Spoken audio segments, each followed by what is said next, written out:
अस्सलाम वालेकुम रहमतुल्लाह। दोस्तों, अमीर और गरीब ये ऐसी लाइन है जो शुरू से है और आखिर तक रहेगी। सिर्फ़ रसूलुल्लाह के दौर में जो अंसार और मुहाजिरीन वाला मामला अल्लाह के नबी ने ख़ुद फरमाया था, उस वक्त वो सब एक हो गए थे। बस मतलब किसी ने ऐसा भी था कि दौलत जायदाद तो आधी आधी की, लेकिन अगर इसके बाद औरतें भी थी शादी में तो उन्होंने औरतें भी छोड़ दी थी अपने मुहाजिर भाइयों के लिए। उस वक्त सिर्फ़ ये एक मामला हुआ था। उसके बाद से आज तक अमीरी और गरीबी हर जगह, हर गली, हर मोहल्ले, हर शहर, हर मुल्क में एक बिल्कुल स्ट्रेट लाइन है।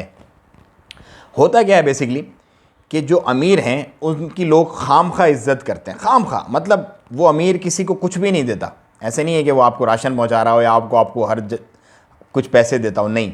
लेकिन मेंटली क्या हो रहा है कि एक परसेप्शन हमने एक अपने ऊपर डाल के रखा हुआ है कि ये पैसे वाला है और उसी के पेश नज़र उसकी हम इज़्ज़त करते हैं। गरीब जो है बेचारा, वो हालांकि बहुत मुखलिस होता है, बहुत आपकी इज़्ज़त करता है, बहुत आपके आगे पीछे रहता है और जो भी बात करता है मुखलिसी से और सच्चाई से और ईमानदारी से करता है, आपके साथ प्यार भी करता है तो वो करता है, लेकिन उसकी रिस्पेक्ट नहीं करते।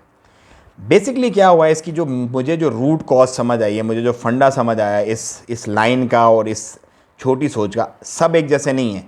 मैं जब ये बात कर रहा हूँ तो जो लोग गरीबों की इज़्ज़त करते हैं वो ये ना समझें कि सब एक जैसे, नहीं। बहुत सारे ऐसे लोग हैं और उन्हीं लोगों की वजह से ये मुआशरा जो है वो स्टेबल है अभी तक, कि जो बिला मकसद गरीबों की भी उतनी इज़्ज़त करते हैं और अमीरों की भी। इज़्ज़त हर इंसान की करनी चाहिए, लेकिन मेजॉरिटी का माइंडसेट ऐसा बन गया है।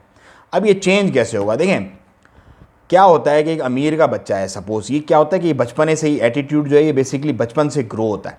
जब आप अपने बच्चे को, छोटे से बच्चे को तरबियत देते हैं ना कि यार ये बंदा है, आपने इसकी रिस्पेक्ट करनी है, तो वो उसके दिमाग में जो बात चली जाएगी वो फिर लास्ट डे तक उसके साथ रहती है। अब आपने बहुत सारे बच्चे देखे होंगे जो स्पेशली जो बर्गर टाइप होते हैं, उनको तमीज़, तरीका, सलीका पता ही नहीं होता मेजॉरिटी को। इवन अपने माँ बाप से बात करने की भी तमीज़ नहीं होती उनको। क्यों नहीं होती? क्योंकि माहौल ऐसा है। कभी देखा ही नहीं ऐसे कि मतलब कैसे बाप कैसे ट्रीट कर रहा है किसी गरीब को या किसी नॉर्मल को या किसी अमीर को, माँ कैसे ट्रीट कर रही है। तो जो जैसे वो देखते हैं उसी हिसाब से वो अपने मामलात चलाते हैं। तो आप छोटे से बच्चों के ही दिमाग में अभी से, अगर आप ये चाहते हैं कि 20 साल के बाद ये जो मुसीबत है, ये जो लाइन है, ख़त्म हो, तो अभी जो बच्चा है उसको आप बताना शुरू कर दें कि रिस्पेक्ट आपने कैसे करनी है। आपके घर में जो मुलाजिम काम करते हैं उनकी आपने कैसे रिस्पेक्ट करनी है। आप जहाँ बाहर लेने जाते हैं रेड़े वाले से कोई सामान लेते हैं उसकी आपने कैसे रिस्पेक्ट करनी है। अगर आपको कोई फ़कीर या कोई मांगने वाला मिलता है रास्ते में तो उसकी आपने कैसे रिस्पेक्ट करनी है। इसी तरह अगर कोई छोटी दुकान वाला है तो उससे आपने किस तरह से बात करनी है और कैसे रिस्पेक्ट करनी है। इसी तरह जो रेड़े पे फल फ्रूट वगैरह और जो इस तरह बहुत गरीब होते हैं बजाय बड़ी बड़ी दुकानों की, उनकी आपने किस तरह से बात करनी है। तो अभी से जब हम माइंड मेकअप करेंगे बच्चों का अपने और उनको एक स्ट्रेट पाथ बताएंगे खुद अपनी गाइडेंस के अंदर, सो इंशाल्लाह जब ये नस्ल परवान चढ़ेगी, बड़ी होगी, तो आप देखेंगे मुआशरे के अंदर एक बिल्कुल ये लाइन ख़त्म हो जाएगी। इसी तरह ये जो इंग्लिश मीडियम और उर्दू मीडियम का जो कॉन्सेप्ट अभी चला हुआ, बेसिकली स्कूल जो हैं वो सबसे बड़े बिज़नेस सेंटर हैं इस वक्त पूरी दुनिया में। सबसे बड़े बिज़नेस सेंटर जो हैं वो स्कूल्स हैं इस वक्त। वहाँ पे तालीम नहीं है, बिज़नेस है।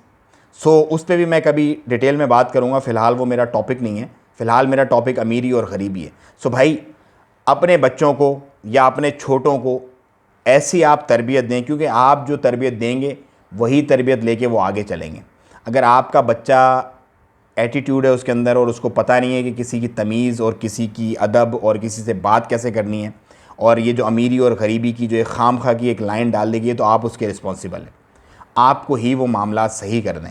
अगर वो निकल गया है सही होने वाली लिमिट से तो ठीक है, अल्लाह से दुआ करें, अल्लाह उसके हाल पे छोड़ दे, उस पर सख्ती ना करें। लेकिन अगर अभी वो छोटा है तो उसको अभी से फीड करना शुरू करें। उसके साथ जब आप हों बाहर तो आप उसको बिहेव करके प्रैक्टिकली दिखाएं कि आपने किस तरह बात करनी है इससे, आपने इस बंदे को कैसे ट्रीट करना है, इस बंदे को कैसे ट्रीट करना है। तो खुदारा जब आप ये करेंगे इंशाअल्लाह अज़्ज़ व जल, मैं आपको गारंटी देता हूँ इस बात की कि ऐन और उसको सुन्नतें बताएं कि रसूलुल्लाह की क्या सुन्नत थी। कैसे जब उनकी बेटी फ़ातिमा रज़ी अल्लाह अन्हा आती थी तो उठ के खड़े हो जाते थे हर बार, और कैसे मिलते थे। तो बेटियों की किस तरह से इज़्ज़त करनी है, इखलाक का क्या दर्जा होना है। जब ये तालीमात आप देंगे, पास ऑन करेंगे अपनी नस्ल में, सो आप ये देखेंगे ये दुनिया जो है इंशाअल्लाह अज़्ज़ व जल ऐसे ही मतलब खुशगवार हो जाएगी कि इससे उकताएगा नहीं कोई भी। अपना और अपनों का बहुत ख्याल रखिएगा। और अगर आपको मेरी कोई बात इसमें बुरी भी लग गई हो तो माजरत, लेकिन ये सच्चाई है, ये रियलिटी है, इसको हमको एक्सेप्ट करना पड़ेगा। मैं लेता हूँ आपसे इजाज़त, फिर मिलेंगे। अस्सलाम वालेकुम रहमतुल्लाह।